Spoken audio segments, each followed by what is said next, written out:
Авилгалтай тэмцэнэ гэдэг бол зөвхөн уриал ооцсон биш ээ. Ийм учраас Монгол Улсын засгийн газраас байгуулагдсан өдрөө авилгалтай тэмцэх, авилгалын индексийг бууруулах, цогц хөтөлбөр төлөвлөгөө гаргуулж ажлын хэсэг байгуулж ажиллаж байна. Бүх төрлийн наримчгийн дарга нарын жишээлбэл оролцуулсан авилгалтай тэмцэх чиглэлээр ажиллах ажлын хэсэг байгуулж ажиллаж байна.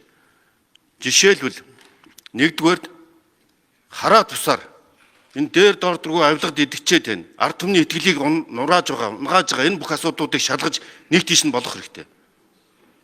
Авилгалын сүудээр өнөөдрийн эдийн засгийг хамгийн том хорлогч хүчин зүйл учраас тууштай тэмцэх хэрэгтэй. Хоёрдугаарт нь авилгалыг нөхцөлдүүлж байгаа энэ дунд доод шатны хүн сурталыг арилгах. Бүр тодорхой хэлэх юм бол одоо жишээлбэл захимжуулах, хиймэл оюун ухааны шийдвэр гаргах төслүүдийг хэрэгжүүлж байна. Жишээлбэл Эрдэнэтийн шахаа гэдээ ярьдаг байсан.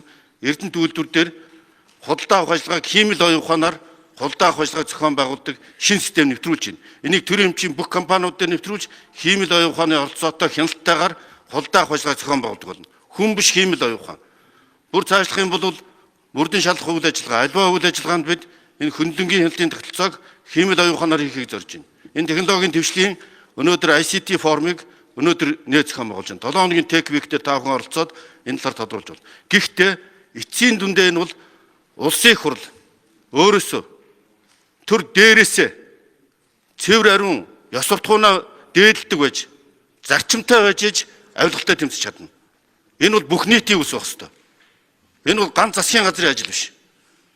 Төр иргэний нийгмийн хамтын ажиллагааны үр дүнд хууль сахиулах байгууллагуудаа дэмжиж ээж, хараа тус байдлыг нь хангаж ээж энэ авилгалаас сална.